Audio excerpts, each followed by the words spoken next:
2018년 2월 19일 예수님 메시지 말씀 요한일서 3장 20절 이는 만일 우리 마음이 우리를 정죄한다면 하나님은 우리 마음보다 더 크시고 모든 것을 아시기 때문이라. 왜 하나님은 회개하라고 명하시면서 책망도 겸하여 하시는가? 책망이 없이는 생명의 길을 바르게 걸어갈 수 없기 때문이다. 그러므로 책망과 위로의 말씀은 동전의 양면과 같은 것이다. 회개하고 변화되고 열매를 맺어야 하는 것이 믿는 자라면 당연한 것이 되어야 하는데 그리하지 못하기 때문에 하나님은 휴거 성도들을 책망하시는 것이다. 왜인가? 자신이 잘못해 놓고도 자신의 잘못을 모르기 때문이다. 그래서 책망이 없으면 자신의 잘못을 알 수가 없기 때문에 자신의 잘못을 알고 고치라고 하시는 말씀이다. 어찌하든 책망을 받고 반드시 고침을 받고 부활 휴거의 천국으로 들림 받아야 하지 않는가다. 책망을 싫어하고 자신의 완악한 고집이 꺾여지지 않으면 부활 휴거에서 낙마하여 환란에 남아 결국은 지옥으로 떨어지는 것이다. 전도서 7장 5절 현명한 자의 마음은 책망을 듣는 것이 어리석은 자들의 노래를 듣는 것보다 사람에게 더 나으니라 하였다. 그러나 아무리 휴거를 사모하고 믿는다고 하나 책망을 하면 듣기 싫어한다. 칭찬받기를 좋아한다. 그러나 지혜로운 휴거 성도라면 하나님의 책망을 들어야 한다. 자신이 우매하면 그 칭찬은 독이 되어 유익이 되지 못한다. 하나님은 휴거 성도들을 책망하시는 이유는 정결하고 거룩하게 되어야 하고 자신의 의라는 고집이 무너져야 하기 때문에 책망하시지만 고침을 받은 후에는 위로해 주신다는 사실이다. 사랑 있는 교회, 회개를 강조하는 교회는 책망하는 교회이다. 기분 좋은 말, 값싼 은혜를 주는 교회는 교인들이 서서히 영혼들이 병들어 환란에 애곡하며 미치는 날이 될 것이다. 이런 교회는 좋은 교회가 아니다. 에레미야 31장 20절 에프라임이 나의 사랑하는 아들이냐? 그가 기뻐하는 자식이냐? 내가 그를 책망하여 말한 이후로 아직도 그를 열렬히 기억하고 있도다. 그러므로 나의 창자가 그로 인하여 괴로우니 내가 그에게 반드시 자비를 베풀리라. 주가 말하노라 하였다. 휴거 성도들은 성령님께서 책망하시는 소리를 들어야 하는데 자신의 의가 강하기 때문에 자신이 듣지 못하므로 주님이 세우신 자를 통해서 말해주는 것이다. 책망이 자신에게 나가면 겸손한 마음으로 듣고 버리고 회개하여야 한다. 요한복음 16장 8절 그분이 오시면 죄에 대하여 의에 대하여 심판에 대하여 세상을 책망하시리라 하였다. 마가복음 11장 12절에서 14절 그 다음날 그들이 베다니에서 나왔을 때에 주께서 시상하신지라. 그러므로 휴거 성도들은 열매 없는 자가 되면 안 된다. 반드시 열매를 맺어야 한다. 열매 없는 믿음은 불에 던져짐을 당한다. 성경에 좋은 열매 맺지 아니하는 나무마다 찍혀 불에 던지운다고 하였다. 마가복음 11장 12절에서 14절이다. 주께서 6월절에 예루살렘에 입성하신 후 베다니에 가셔서 주무시고 이른 아침에 성 안으로 들어오실 때에 인만무성한 무화과 나무를 보시고 이제부터 영원토록 사람이 내게서 열매를 따 먹지 못하리라고 저주하셨다. 이는 성전 숙정 심판을 예고하신 것이다. 그러므로 휴거 성도들은 겉과 속이 다른 신앙인이 되지 말아야 한다. 무화과 나무는 잎이 무성하여 매우 시장한 사람의 입맛을 당기는 열매이다. 그래서 멀리서 볼 때에는 열매가 많을 것으로 생각나게 했기 때문이다. 그러나 가까이 가보니 실제는 열매가 없었다. 이는 겉과 속이 다른 형식적이고 외식적인 종교 행사 놀이에 머물러 있던 자들을 두고 말씀하신 것이다. 신앙의 연족, 석박사와 직분, 봉사, 헌신 등을 자랑하나 신앙의 열매가 없는 자들을 말하고 있다. 주님은 입만 보고 열매를 생각하고 나아갔으나 실망하고 말았다. 그러나 열매가 없는 것을 보고 실망하였다. 잎이 무성하다는 것은 이스라엘의 번영을 상징한다. 그러나 겉으로는 선민으로 우월성도 가지고 모든 특권을 다 누리고 있으면서 여기에 맞는 책임 완수는 하지 못했다. 그리하여 기다리고 계신 주님을 실망시킨다는 것이다. 겉으로는 경건의 모양은 있으나 삶 속에서 경건의 능력을 부인하는 자들이 되지 말라. 때를 분별하며 살아가는 자가 복 있는 자이다. 잎만 무성한 무화과 나무 열매 없는 나무, 그런데 실상은 무화과의 때가 아니었다. 그러면 잎만 무성한 것은 웬일인가? 무화과의 때는 6, 7월인데 6월절은 4월이다. 이는 결실의 때도 아닌데 잎만 무성하니 때를 분별하지 못했다는 것이다. 이는 메시아가 왔는데도 영접하지 않고 겉만 자랑한다는 것이다. 주의 재림은 늘 깨어 준비하는 자에게 도적같이 임하지 못한다고 말씀하고 있다. 겉과 속이 다른 나무에게 하나님의 심판이 있다. 심판받지 않게 살아야 한다. 노아 홍수, 소돔과 고모라 성의 심판, 예루살렘의 멸망도 이런 이유로 인해서 온 것이다. 그러므로 주님의 재림을 기다리는 휴거 성도들은 때와 시기를 분별하고 열매를 맺어 주님께 실망을 드린 자가 되지 말고 그날에 심판받지 않도록 회개하며 살아가야 한다. 마가복음 11장 12절에서 14절 말씀은 예수님께서 공생애를 마감하시기 위하여 예루살렘으로 입성하신 직후에 있었던 일이다. 오늘 이 마지막을 고하는 이때 이 사건을 통하여 삶을 사는 휴거 성도에게 주시는 말씀의 뜻이 무엇인가를 깨닫길 원한다. 그 당시 6월절을 지키려는 사람들로 예루살렘은 만원을 이루고 있었다. 특히 성전을 맡고 있는 제사장들과 서기관들과 바리새인들은 매우 분주하였다. 그런 즈음에 주님은 나귀 새끼를 타고 호산나 외침의 소리를 들으시며 입성하여 예루살렘 성전으로 올라가셨다. 잎만 무성한 무화과 나무를 저주하셨다. 저주를 받았던 무화과 나무가 이튿날 뿌리째 말라 죽어있는 사실을 기록하고 있다. 위의 말씀에서 기록된 대로 주님께서 제자들에게 아주 중요한 사실을 교훈하고 계신다는 사실을 발견할 수 있음을 알 수 있다. 그래서 주님은 형식적인 신앙생활을 경고하시는 것이다.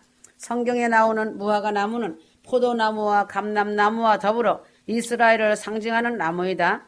오직 열매만이 기대하며 심겨진 나무이다. 그러나 무화과 나무 잎은 무성한데 열매가 없었다. 휴거 성도들도 신앙생활을 하면서 형식은 아주 중요하지만 그러나 형식만 있고 신앙에 열매가 없다면 아무 소용없는 것이다. 그러므로 휴거 성도들이 지금까지 오면서 예수님의 메시지 말씀과 성경 말씀을 가지고 기름 등불 준비할 수 있도록 보와 같은 말씀으로 영육간의 양식을 넘치도록 주었는데 형식만 있고 열매를 맺지 못했다면 누구를 원망하겠는가? 자신이 문제이다. 반복적으로도 중요한 말씀을 넘치게 주었다는 사실이다. 자신의 의와 고집 불통이 자신을 넘어지게 한 것이다. 말씀을 넘치게 주면 자신 것으로 먹지 않고 다른 사람 것으로 생각했기 때문이다. 예배에서 가장 중요한 것은 예배 속에 예수님이 계시지 아니하시면 이 예배는 외시적인 예배일 뿐이다. 자신이 드리는 찬송과 기도 속에 예수님의 보혈의 피가 흐르지 아니한다면 그 찬송과 기도를 하나님은 받지 아니하신다는 사실이다. 그러므로 휴거 성도들은 꼭 있어야 할 열매가 반드시 맺혀 있어야 한다. 혹여시라도 열매가 맺혀지지 아니하였다면 그 나무에 대한 예수님의 분노하심을 자신의 영적인 눈으로 볼 줄 아는 성도들이 되어야 한다. 그래서 많은 말씀으로 자신 점검하라고 한 것이다. 오늘이라는 하루의 삶을 이 땅에서 살아갈 때가 기회이다. 그 마지막 시간이 이르면 기회는 다시 없다는 것을 잊지 마라. 자신에게 무슨 열매가 달려있는지 점검하여야 한다.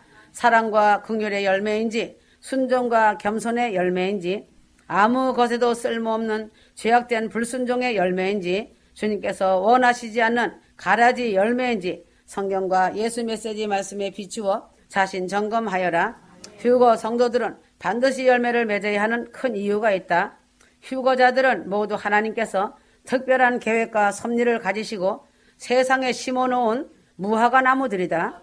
왜 심었는가? 어떻게 해야 열매를 맺을 수 있을까다. 주시는 말씀에 전적으로 의지하여 삶을 살아가야 한다. 삶이 기도가 되어야 한다. 성경에 베드로 사도가 주님의 말씀에 의지하여 깊은 데로 가서 그물을 내려서 많은 고기를 잡았던 기적 같은 사건을 알 것이다. 베드로의 상식으로나 경험으로는 도저히 이해가 안 되는 일이다. 그러나 베드로는 말씀에 순종하였다. 누가복음 5장 5절 주님의 말씀이니 베드로는 순종하며 믿고 따른 것이다. 휴거 성도들은 베드로처럼 순종의 본을 배워야 한다. 누가복음 5장 6절에서 7절이다. 그러므로 휴거 성도들 마음속에 언제나 세상의 소리와 그보다 적은 세미한 음성인 성령의 소리가 동시에 있다. 그러나 아직도 자신이 의가 강하고 고집이 처리되지 않고 회개가 덜 된 자들은 세상적인 혼의 소리를 듣고 성령의 음성이라고 착각한다. 그래서 엉뚱한 소리로 자신을 드러낸다. 혼의 소리는 자신의 육이 강하기 때문에 질서 없이 중언부언하기도 한다. 열매를 보면 알 수 있다. 자신을 쳐서 복종되어진 자는 열매가 나온다. 이런 사람은 영적인 것이 강하기 때문에 성령의 음성을 듣는다. 세미한 성령의 음성을 들을 줄 아는 자이다. 영이 혼을 지배하는 삶으로 들어간 자이다. 그래서 십자가에서 죽음을 통과하라고 하는 것이다. 육적인 생각에 이끌려 사는 자는 혼이 영을 지배했기 때문에 영의 소리보다는 혼의 소리를 더 잘 듣게 되어 있다. 영계의 법칙은 누구도 속일 수 없는 것이다. 그러므로 성령의 음성을 듣는 자들은 그 나무에서 열매를 보면 알 수 있다. 그래서 성령의 열매를 맺는 것이다. 갈라디아서 5장 16절에서 17절, 갈라디아서 6장 7절에서 8절이다. 전 세계에 하나님이 심어놓으신 무화과 나무가 많이 있다. 반드시 하나님이 원하시는 열매를 맺어야 성공자이다. 추수의 시간이 임박하게 다가오고 있다. 어느 날 시간이 되면 느닷없이 닥칠 것이다. 공정재림, 공정휴거로 주님께서 사랑하는 자들을 추수하신다는 사실이다. 올림픽도 시작이 있으면 반드시 폐막식이 있다. 알파가 있으면 오메가가 있다. 하나님의 인내로 인류를 위해 십자가로 다 이루시고 기다리신 고뇌의 시간이 마지막 화려한 폐막식으로 천열매 휴거 성도들을 추수하시는 영광의 날이 이른 것이다. 이제 신부들을 데려가실 순서만 남아있다. 그러므로 자신에게 어떤 열매가 달려있는가? 순종과 사랑의 열매가 아니라면 즉각 순종하고 내려놓고 버려야 한다. 회개하고 돌이켜 열매 맺어야 하리라. 휴거 성도들은 쭉정이 가라지 염소는 불살라진다는 사실을 누구보다도 더 잘 알 것이다. 설마 하지 마라. 사단이 심어준 생각이다. 이것을 알고서도 열매 없는 쭉정이로 불사름 받는 인생이 있다면 정말 불쌍한 인생이다. 태어나지 않은만 못한 인생이 아닌가다. 위의 말씀들을 통하여서 주님은 그 당시 제자들에게 이 사실을 가르치셨고 또한 마지막 때 휴거 성도들에게도 가르쳐 주시면서 당부하시고 애달픈 마음으로 부탁하신다는 사실이다. 뿌리째 말라버린 나무는 믿음에 파손된 세월호 선장과 똑같은 자이다. 이 말씀은 두렵고 무서운 말씀이다. 추수 때 활짝 웃으며 추수단을 안고 공중에서 주님 얼굴을 뵙기를 소망하여라. 마태복음 22장 37절 40절 예수께서 그에게 말씀하시기를 너는 내 마음을 다하고 혼을 다하고 생각을 다하여 주 너의 하나님을 사랑하라. 40절 모든 율법과 선지서들이 이 두 계명에 달려 있느니라고 하시더라 하였다.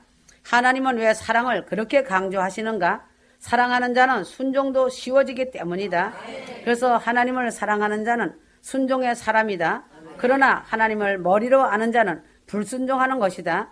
자신의 부모를 마음과 가슴으로 사랑하고 자신의 부모는 전부라고 생각하는 것이 인지상정이며 부모를 공경하고 효를 다하는 것이 아닌가? 그러하다면 자신을 위해 십자가를 져주신 예수님에 대해서는 어떻게 해야 하는가? 자신의 생명이 천국이냐 지옥이냐는 마지막 경각에 달려 있는데 말이다.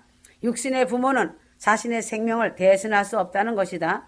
그러므로 하나님을 형식적으로 마음이 없이 하는 모든 것은 형식적으로 변해버리고 힘들고 어렵고 오래가지 못한다. 그것이 바로 율법에 얽매인 삶이다. 왜 그런가? 주 하나님을 머리로 알고 있기 때문에 가슴과 마음에 사랑이 없고 율법에 얽매인 신앙으로서 인내심 없는 형식적인 믿음으로 사단에게 넘겨진다는 것이다. 주님은 자신의 마음 중심을 꿰뚫어 보시는 분이시기에 어떤 마음으로 그 일을 하는지 다 알고 계신다. 그리고 진실한 마음 없이 몸만 움직이는 모든 헌신과 봉사는 받지 않으신다. 그래서 성경 66권 곳곳에 사랑하라, 순종이 산 제사보다 낫다라고 기록해 놓았고 사랑은 모든 율법의 완성이고 하나님의 모든 말씀은 사랑 안에 다 내포되어 들어있다라고 증거하고 있는 것이다. 갈라디아서 5장 14절 온 율법이 한마디 말, 즉 이 말로 이루어졌으니 내 이웃을 내 자신과 같이 사랑하라는 것이다. 하나님의 일은 사랑으로 하면 힘들지 않고 감사가 있고 기쁨이 있기 때문에 인내로서 어떤 고난도 아픔도 이겨낼 수 있고 아주 쉽게 즉각 순종할 수 있다. 광야에 특수훈련 되어진 자는 그 몸에 순종과 사랑이 깊이 배어 있다.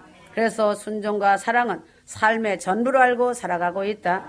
십계명도 하나님을 사랑하고 이웃을 사랑하면 저절로 지켜지는 것이다.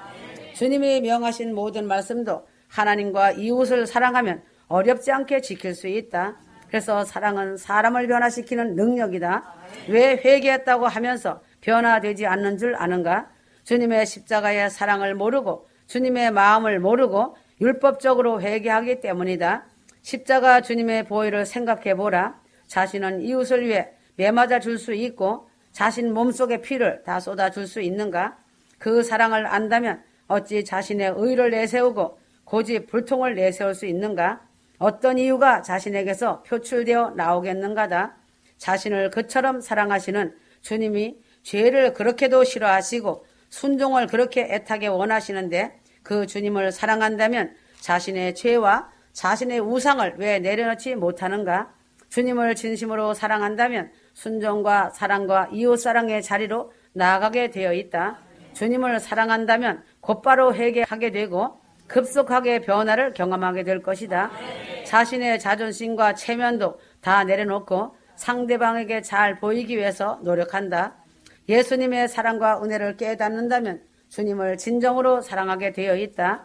그러므로 예수님을 사랑하게 되면 주님이 싫어하시는 죄를 멀리하고 주님의 말씀에 순종하게 되고 마침내 주님을 위해 죽는 데까지 나갈 수 있는 것이다. 주님을 사랑한다고 하면서 기쁨이 없고 두려움에 사로잡혀 있다면 자신의 신앙에 문제가 생긴 것이다.